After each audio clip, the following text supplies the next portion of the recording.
let's move over to the running backs for waiver wired here. And we start with another Jets player in Braelon Allen, who's available in 64% of leagues. As we said earlier, they're touchdown favorites against the Broncos. Before we get there, the one last thing I wanted to say on that list of wide receivers, if I was set at wide receiver and I didn't need somebody for this week and I was just looking rest of the season, I think Quentin Johnston would be my number one guy of there, because I'm nervous a little bit about Jawan Jennings and the roles of some of the guys that we have listed ahead of him. But I think Quentin Johnston for the rest of the season. But that's my list there. All right, we're into tight ends now? Running backs. Running backs, okay. Yeah, close. You had three options and you chose one of the wrong ones out of three.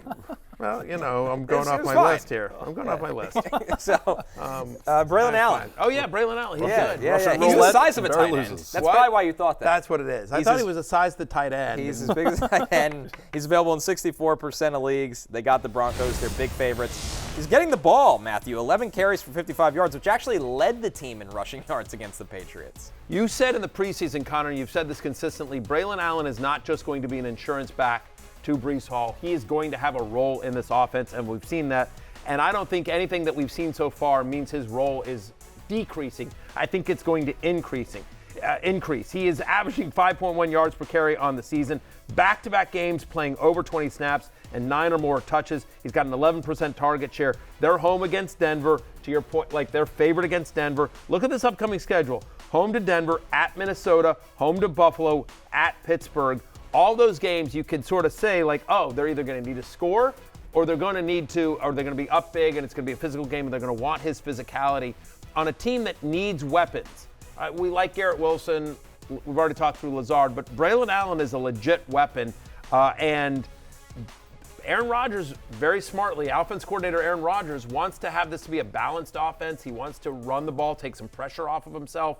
And so there's still a scenario where I still think Breece Hall is still going to get 17 to 20 touches a game, but Braelon Allen, because both of them are so good in the passing game, that's the key. You're going to see Braelon Allen get 10 to 12 touches a game. That's the key, is that they throw to both running backs, and when they play them in that split back set, they usually motion one of the two out into the pass game, which opens up the fake of the run or the actual inside run. If they were never on the field together, I'd be like, okay, this is going to be a little harder to predict. But the fact that they get 4 to 6 snaps together on the field in their own reps, Jay, gives you a little optimism. Not to mention, I mean, obviously, Braelon Allen is one of the best insurance running backs in all of fantasy football. Yeah.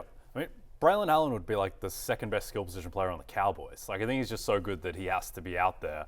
And also, like, we kind of forget, but like Breece Hall tore his ACL 2 years ago. Like, I don't think that they want to have him, be a 350 carry workhorse back. So I think there is going to be some, not necessarily maintenance is the word, but I think that Braelon Allen is so good, just in the conjunction with wanting to keep Breece fresh and healthy, that he's going to be out there. As to whether he's going to provide like isolated flex value, like, do you think that's going to be borderline every week? You're never going to feel amazing about it. I think as we get into the bye weeks, like he's going to be somebody that's going to be flex eligible in 12-team leagues or deeper. The only other thing I'll say is that like it's clear that his role is increasing, and most importantly, Rodgers likes him. Rodgers likes him and trusts him. Yeah, he wants him on the field. So. I mean, and that's when it comes to the Jets, that's what matters.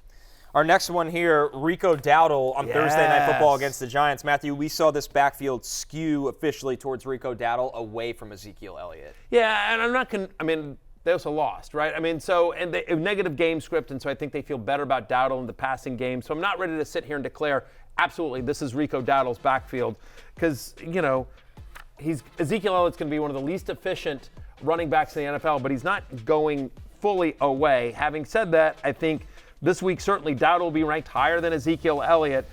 For the season, he leads the Cowboys backfield in snaps. He leads it in touches. He leads it in targets. He's now had back-to-back games with a double-digit target share, and only 2 teams in the NFL allow a higher yards per carry to opposing running backs than Jay's New York Football Giants. So Dowdle in a game on a short week, you'll probably see both these guys, but Dowdle's out there, and I think there's an opportunity potentially for him to overtake this backfield even more and more. Yep. Tough matchup going up against the New York Football Giants, one of the best teams in football, at least one of the 28, 29 best teams in football, kind of on that list. But look, I think this is just all about upside. Like, what is the realistic best case scenario for Ezekiel Elliott this year?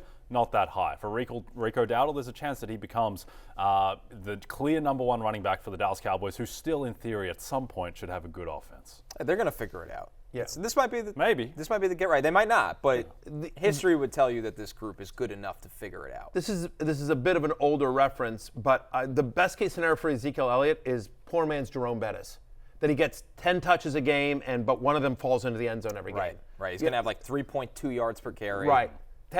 40 yards and a touchdown every week, kind of thing. Like that's the best case scenario, is that he's some version of that. Yep. Late era Brandon Jacobs. Yeah, Mike Allstott back in the day. Okay, one of the golden players, right. Yeah, that's you asked what's the best case scenario for Ezekiel Elliott, and that's the best case, is that he's just sort of this, touchdown vulture. Our next player, a little bit more exciting here, Jay. Yes. Rookie Bucky Irving, available in 65% of leagues. At 9 carries, 70 yards. He caught all 3 of his targets.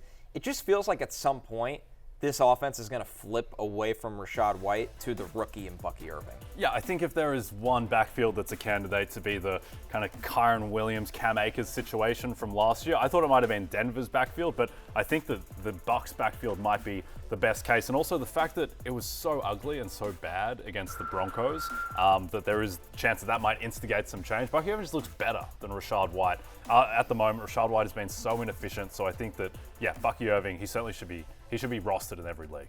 I 2 first names, always a crowd pleaser, on the preseason love list as well. Like Rachaad White on the preseason hate list. And the reasons were because Rachaad White got there last year on 2 things: massive volume and target share. Right? He was just on the field a ton, and they used him in the passing game as well. And so he had a big role last year fantasy-wise. But so far, Bucky Irving has led you saw it there on the screen. Bucky Irving is playing 34% of the snaps of the running backs. Rachaad White is playing, the rest of them. And yet, Bucky Irving in all 3 games so far has led the Buccaneers in rushing. He's averaging 6.2 yards per carry. Rachaad White is averaging 2.1. He looks so much better. The eye test to the is eye just test. insane. Yeah, exactly. It's At not some close. point, and it's not like I think Rachaad White was a day 3 pick, right? Maybe Like day 2? third to 4th round. I mean, he wasn't taken in the top 50. Right, exactly. And so I guess my point is that there's not all this suddenly draft capital into Rachaad White where you suddenly feel like, well, we've got to let him figure it out. Like, they really like Bucky Irving. He continued to increase his role in the preseason. It's one of the reasons why, he was a trendy sleeper for us and others as well. At some point, the Buccaneers just have to look at the tape and be like, this dude's better. He gives us a better chance. And I don't think Rachaad White goes entirely away, but especially if you're thinking about long term, Bucky Irving is sort of on the, like Braelon Allen is sort of on the cusp of flex usability in a 12-team or deeper league. But long term, I'd rather have Bucky Irving than Rachaad White, because I just think that's inevitable. Our next one here, Samaje Perine against the Chargers, available in 65% of leagues. 6 carries, 25 yards, 4 targets. He caught 3 of them for 15 yards. And we said this, Matthew, the pass game upside for Perine just feels much higher than anyone else on this roster at the moment. 100%. So, listen, there's a chance that Kareem Hunt gets activated this week, or if not this week, the next week. And we think that Kareem Hunt is more of a threat to Carson Steele's role, the early down stuff, the goal line stuff, than he is necessarily to Perine. Hunt, last couple of years, hasn't been really used in the passing game or been that effective. Now, it's worth noting that on the Sunday Night Football telecast, Mike Tirico, our colleague here at NBC Sports, I'm a company man, said that Clyde Edwards-Helaire could potentially return in Week 5, and so that makes a crowded and complicated backfield even more crowded and complicated. I've never been the biggest CEH fan, but there's certainly a chance that Andy Reid likes CEH more than Samaje Perine. That wouldn't shock me. Yeah, I think if you're trying to decide which one of these 4 guys to go for, the answer is just whoever's the cheapest, because we don't really know how this is going to shake out. There are chances where any of these guys could become the guy, but you can't have confidence in any of them at the moment. But he played, to the point about Perine, he played on 64% of the third downs in the game against the Falcons as well. He was tied for 3rd on the team in terms of target share, had an 11% target share, not a ton, but tied for 3rd. They wanted to run the ball. And so again, given that this is going to likely be a pass-first offense the rest of the way, he's the passing down back for the Chiefs. None of it's ideal, but again, there's at least a floor there with Perine.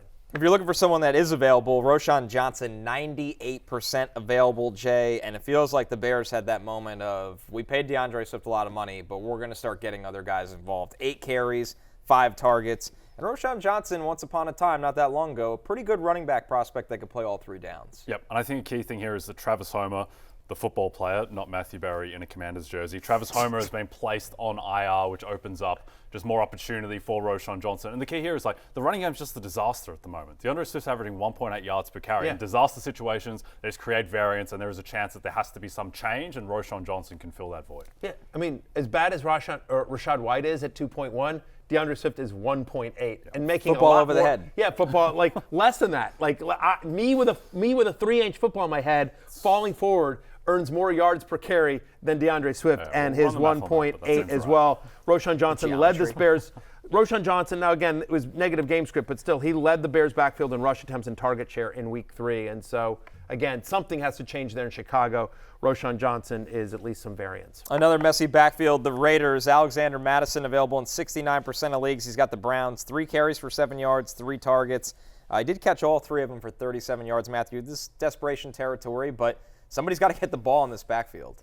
Obviously, Antonio Pierce, when he's saying, like, you know, we got to make some business decisions, like his way of indicating, like, change is coming to this team. Like, Pick it up. Yeah. He was not happy with the performance that the Raiders had against the Carolina Panthers. I don't blame him. And so I don't know who those things are, but certainly Alexander Mattison doesn't seem like he was one of the guys that, you know, phoned it in. Every coach's favorite player. Alexander Mattison. I don't get it either. But the fact of the matter is if you're down this far, like, you know, he's a guy that has now scored in back-to-back games.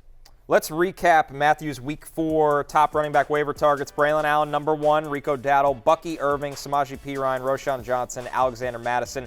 Matthew, who is the stash player on this list? Is it Bucky Irving right now? For me, it's Braelon Allen. If you're just like playing for long-term, Braelon Allen, Bucky Irving, and Roschon, I guess. Although you could certainly see Rico Dowdle as well have some, you know, season-long value as well. But to me, the biggest upside long-term are Braelon Allen and Bucky Irving. Hey, it's Matthew Berry from NBCSports.com and RotoWorld.com, and I want to thank you so much for watching whatever it is you just watched, or if nothing else, being too lazy to click out of the autoplay after this video started, after whatever it is you actually wanted to watch finished. But now that you're here, I'd like to take a moment here to ask you respectfully now, okay? I'm asking you respectfully to subscribe to the NFL on NBC YouTube channel. You'll get the latest Roto-World fantasy news headlines, all sorts of great shows, including my own Fantasy Football Happy Hour. So go subscribe now. Again, I'm asking respectfully.